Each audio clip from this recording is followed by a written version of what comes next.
everyone, a bit of a break, but we are back here on OWTV Top Rope Talk, your only place on OWTV for all your professional wrestling news and discussion. My name is Josh Richter. As always this season, I am joined by Mr. Moses Nunez Jr. Thank you, Richter. How are you, sir? I'm doing great. We're a bit of a break, but we're back. Yeah, we had a lot of stuff to do these last couple of weeks. And before we start today's show, I actually wanted to just say this for my class. Professor Vivian and my Intro to Journalism class, thank you guys for being awesome. Me and Jake love you guys. So I just had to get that out. With that out of the way and with that said, we have a lot to discuss because it's November. Yeah. And November means Survivor Series. And this year is actually also special. We'll touch upon it more as we progress through the month, but this is 25 years of The Undertaker. Yeah, it's a huge year for The Undertaker.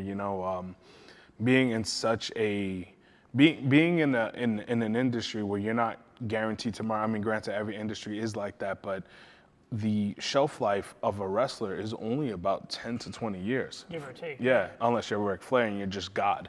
But well, to be in it for 25 years and still able to produce 5-star matches is truly it's an accomplishment. Yeah, it is.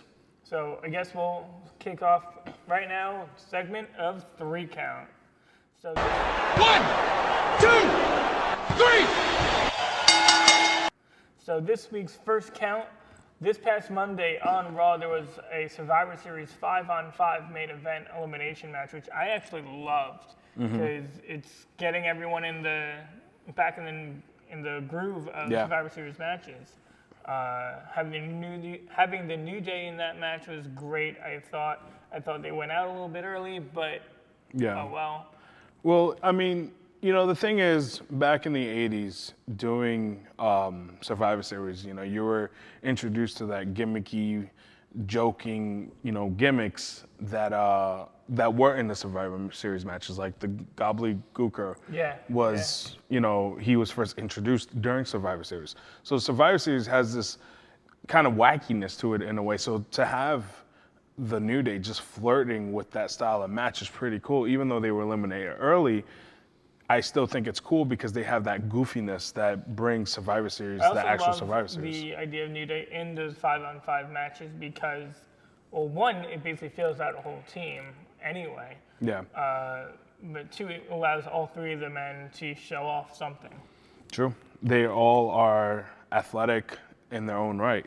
Kofi Kingston, up until recently, he was remembered as that guy. Like, forget about the title reigns. He was that guy that would find a way to save himself from eliminations, like, getting thrown onto a chair and then just jumping, into the and Battle Royals and everything. Yeah, he was the quote unquote Battle Royal guy. Exactly, and Big E, he's a power lifter. That's a talent. I was listening to Xavier Woods on another wrestling podcast, and they basically said Big E is the power, Xavier is there for the entertainment, and Kofi's in for the speed and athleticism. Which is why they connect so well. They each bring something different to the table, which is great. Of course, during that match as well, you had interaction between WWE Heavyweight Champion Seth Rollins and his opponent for Survivor Series, Roman Reigns. Yeah. What do you think about that match coming up? Preliminarily, at least. I mean, I'm scared because I feel like Reigns is going to win.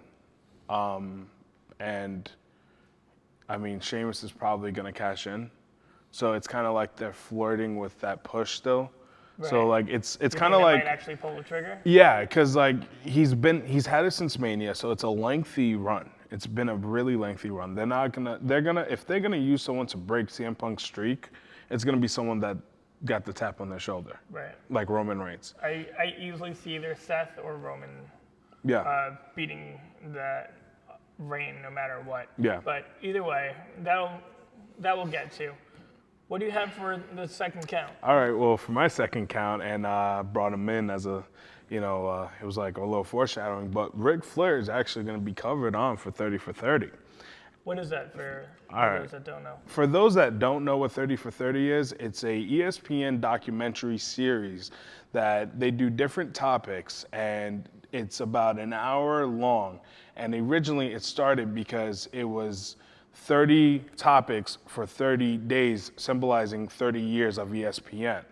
And now it just grew as this like big thing. So now they do different types of documentaries. So Ric Flair is going to be the newest member of that documentary series, and they're going to be covering his life and his wrestling career, which is longer than anybody alive today. And it's pretty exciting to see, you know. I remember watching 30 for 30 a while ago. They did it on Floyd Mayweather, I know. Yep. They also did it, I saw one, another boxer, Ricky Hatton. I think they did one on Ronda Rousey leading up to one of her fights, I believe. They did two for Miami University. They've done one for Larry Bird and Magic Johnson. They've done one for Isaiah Thomas and I believe it was the late 80s, early 90s Detroit Pistons. They've done a lot. They've done a lot of series. The fact as well that it's ESPN and it's a wrestler brings different notoriety, I think, to it as well. Yeah. Which also kind of gets to what we covered a few weeks ago, ESPN's new deal with WWE with coverage. So I think this is almost an extension of that. I mean, it is, because, like, you know, you have Jonathan Coachman first interviewing these wrestlers. You know, Seth Rollins was the very first one that he interviewed. And now you had coverage of SummerSlam as well. Now you have wrestlers being interviewed every single week, and, you know, to top it, now, like, the new thing is having Flair being in a documentary about wrestling. So it's their way of, I guess, forming a budding relationship between WWE and ESPN. It's great. It's great. So for the third count, this is more not one just I or just you. Alberto Del Rio shockingly returned at Hell in a Cell in the John Cena U.S. Open Challenge, defeating him swiftly and quickly with a grounded super kick, and took the title. What do you think about Alberto back? Because it actually has interesting implications, because he is also the AAA mega champion. Yeah. He's the world champion in another organization. Well, see, the thing is, what I don't like about what happened with him and WWE is that, for those that don't know, Del Rio was fired because he slapped a guy because he said the guy that he slapped said racist things about Mexicans, and they fired him for it. He went on this anti-tirade about how WWE is racist, blah, blah, blah, and he goes to Lucha Underground, wins the title, and he goes MIA. He goes to AAA, wins the title, MIA, signs to WWE. It's kind of like, all right, you're claiming that this company is racist. Why are you claiming it's racist, but you're going to go back to it? It makes no sense. Well, the employee that made that remark was terminated. Yeah. And it's just a simple fact that they went where the money is. True, but you know, it's like, if I say something racist towards you, and I'm a company, and you feel offended, and I fire you, well, someone says something racist to you, and you respond, and I fire you, and you go on this tirade of saying, oh, you're racist, this, and that, blah, blah, blah, blah, blah. Do you seriously think that people are going to embrace you after talking so much, talking so much negativity about said company? Right. And then it looks bad on both sides, because, you know, WWE fired him and it looked bad. So it's kind of like, okay, well, we need a top Mexican or Hispanic wrestler any old way. Because they've been looking for that for a while, since Rey Mysterio was released and got injured and everything. For a while, they thought it was going to be Sin Cara. It wasn't. They thought it was going to be Kalisto. It hasn't.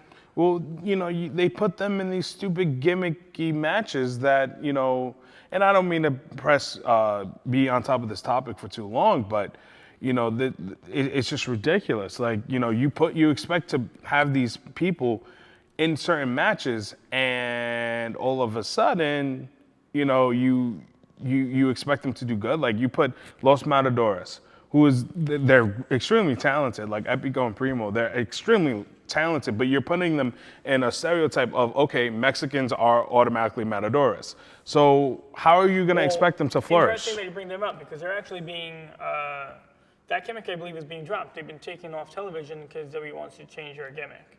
For the umpteenth time. So it's interesting going on. I mean, obviously as well, Alberto Del Rio's return, siding with arch nemesis Zeb Coulter. I thought that was an interesting twist, especially given the outside circumstances of his release. But within the confinements of WWE storyline, their feud, for all the belittlement and backlash that Zeb gave to Alberto during their run with Jack Swagger, who also interestingly came into the picture on Monday. I think that Jack is going against Alberto for the title, U.S. title.